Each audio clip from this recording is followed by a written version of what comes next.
भगवान श्री कृष्ण को नमस्कार करते हुए आप सभी का अनंत अकेडमी ऑफ मैथमेटिक्स में स्वागत है। रेमन जेटा फंक्शन से आपकी थर्ड यूनिट स्टार्ट होती है नंबर थ्योरी की। सबसे पहले डेफिनेशन है, the Riemann zeta function denoted by exile s defined as exile s equal to summation 1 upon N power s n equal to 1 to infinity. ध्यान रखना इसमें ये है, अगर आप ये लिखते हो एक्साइल टू तो इसका मतलब समेशन 1 अपॉन एन स्क्वेयर होगा, और अगर आप लिखते हो एक्साइल 3 तो इसका मतलब समेशन 1 अपॉन एन क्यूब होगा, और यहाँ पर जो एन की वैल्यू है 1 से लेकर के इन्फिनिटी तक है। ठीक है, जैसे ये आ जाएगा आपके पास 1 cube 1 upon 2 cube 1 upon 3 cube and so on. तो रेमन जेटा फंक्शन आपका ये होता है, यानी कि जो भी यहाँ वैल्यू होगी वो एन की पावर बन जाएगी। तो जब हम लिखेंगे एक्साइल एस तो इसका मतलब summation N equal to 1 to infinity 1 upon N power s. ये रेमन जेटा फंक्शन हो गया, जहाँ पर एस जो है वो ग्रेटर देन 1 होता है। अब हमारे पास आती है theorem, prove that the series summation N equal to 1 to infinity 1 upon N power S is equal to में this converges for all real S greater than 1 and diverges for all real S less than equal to 1। देखिए जो let S N denote the sequence of partial sums of the series, यानी कि ये partial sums की sequence है, S1, S2, S3, S4 etcetera.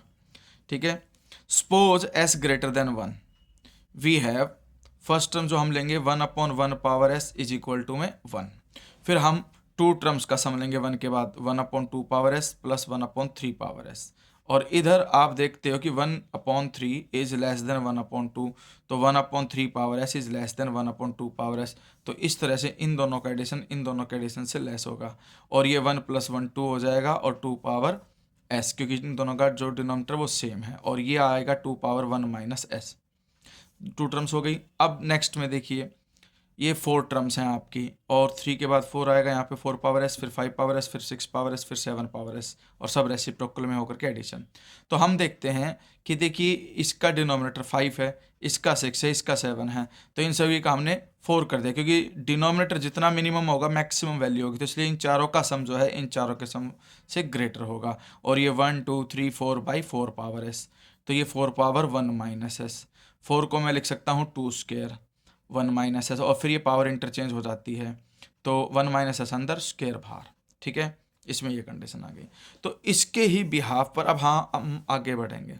ठीक है, तो यहाँ पे देखिए फर्स्ट वाले इसमें 2 पावर 1 है, तो यहाँ इसकी होल पावर 1 आई, यहाँ 2 स्क्वेयर है, और पावर आपकी गई है 7। 7 का मतलब है आपके पास, देखिए जो 7 है उसको मैं 8 माइनस 1 लिख सकता हूँ। 8 का मतलब है 2 पावर 3 माइनस 1।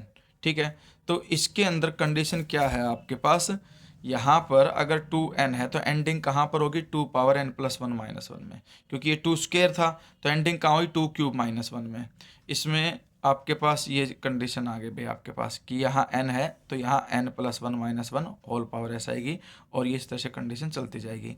अब यहाँ देखिए एक चीज़ और है जो आपको समझनी है, 2 स्क्वेयर होल पावर एस है, फिर यहाँ पे 2 स्क्वेयर प्लस 1 है, 2 स्क्वेयर प्लस 2 है, 2 क्यूब माइनस 1 आया यहाँ, इसीलिए यहाँ माइनस 1 लगाया। ठीक है, और आपकी एक सीरीज, या आप इसको ना डायरेक्टली याद भी कर सकते हो प्रैक्टिस करके कि भाई ये इस तरह से है, लेस देन। अब यहाँ पर देखिए 2 पावर 1 माइनस एस स्क्वेयर है, तो यहाँ पर क्या आ जाएगी power 2 power n 1 minus S, फिर 1 माइनस एस अंदर और n पावर बाहर। अब ये कैसे पता चली पावर, यहाँ 2 स्क्वेयर था इसीलिए स्क्वेयर बाहर आया, यहाँ 2 पावर n इसलिए n बाहर आएगा आपके पास। ठीक है, फिर एडिंग कर दो, एडिंग करोगे इन सबको तो ये तो आपके पास क्या बन जाएगा s, यानी कि सम बन जाएगा। और कितनी नंबर ऑफ टर्म्स हैं, नंबर ऑफ टर्म्स इतनी हैं। ठीक है भाई, 2 पावर n प्लस 1 माइनस 1 है, तो इसलिए इसने 2 पावर n प्लस 1 माइनस 1 लिखा, नोटेशन में इंडेक्स इतनी टर्म्स हैं, लेस देन, क्योंकि इन सब का जो सम है वो लेस देन होगा, राइट साइड में जितनी भी वैल्यूज उनके सम से less. 1 plus 2 power 1 minus s plus 2 power 1 minus s square plus 2 power 1 minus s whole power n, which is a GP. और जीपी के सम का फॉर्मूला होता है a into 1 minus r power n upon 1 minus are.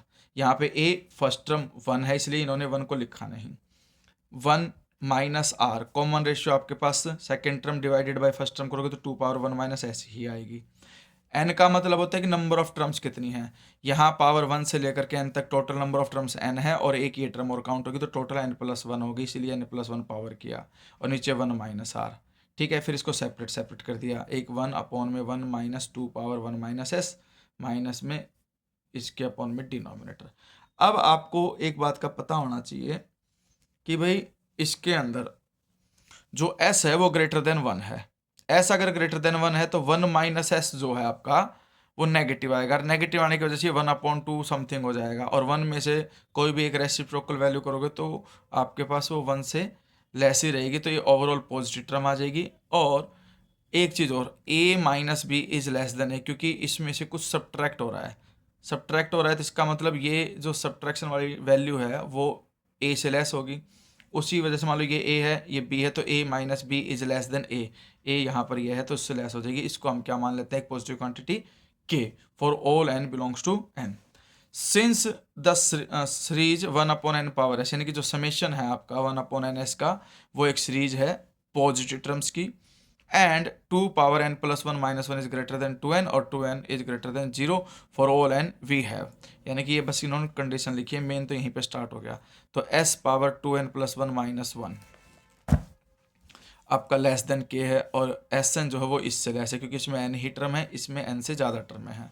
तो इस तरह से हमारे पास जो ये Sn यानी कि सम ऑफ पार्शियल टर्म्स का जो है ना आपके पास वो बाउंडेड अबव आ गया। सो कन्वर्जेंट, ये कन्वर्जेंट हो गया आपके पास क्योंकि बाउंडेड अबव आ गई। और पॉजिटिव टर्म्स है तो इसके लिए वो ग्रेटर देन 0 है तो एक प्रकार से बाउंडेड होगी और every bounded sequence is convergent. Hence summation 1/n power s is convergent. अब हमारे पास नेक्स्ट केस लिया हमने कि s less than equal to 1 है। तो पहला केस तो ये लेके s is less than equal to 0 then 1/ns। देखिए नेगेटिव है तो वो नीचे चला जाएगा। अब इन्फिनिटी रखने पे ये नोट मतलब ये इक्वल टू 0 आएगा नहीं, और जब nth टर्म आपकी 0 नहीं आती है, ठीक है, 0 क्यों नहीं आएगी वो भी मैं आपको बता देता हूँ। s नेगेटिव है, नेगेटिव पावर होने की वजह से वो ऊपर चला जाएगा। ऊपर जाने पे n की कुछ भी वैल्यू आप रखोगे तो वो 0 तो नहीं आएगी। 0 नहीं आएगी तो जब nth टर्म 0 नहीं आती है तो वो 100% डाइवर्जेंट होती है। तो इसीलिए हमारे पास ये कन्वर्जेंट नहीं है। किस केस के लिए, जब s less than equal to 0 हो तब। इसीलिए s को greater than 0 but less than equal to 1 लेकर के चलेंगे।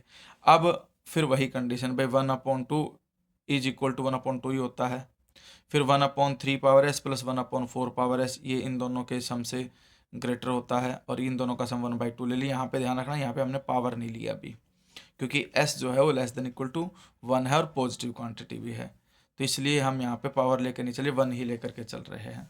फिर यहाँ पे 4 टर्म लिए वो ग्रेटर देन 1/8 1/8 1/8 1/8, ठीक है, क्योंकि यहाँ 2 पावर 1 है, यहाँ 2 स्क्वायर है, यहाँ 2 क्यूब आएगा। तो इस तरह से ये 4/8 करके 1/2 आ जाएगा। तो हर केस में ये 1/2 ही आएगा। इधर से जितनी भी टर्म्स आ रही हैं आपके पास उन सबका एडिशन लिख देना, वो तो आ जाएगा s पावर 2n, क्योंकि देखिए यहाँ पे 2 पावर 1 2 स्क्वायर 2 क्यूब इस तरह से है। तो लास्ट आपके पास 2 power n whole power s तक जाओगे आप, और ये ग्रेटर देन हो जाएगा। यहाँ पे देखिए 4/8 है, यानी कि 2 स्क्वायर अपॉन 2 क्यूब, तो ऊपर एक पावर कम होगी नीचे वाली पावर से, तो 2 पावर n है तो वो n-1 होगी, और ये सोल्व होकर के ये भी 1/2।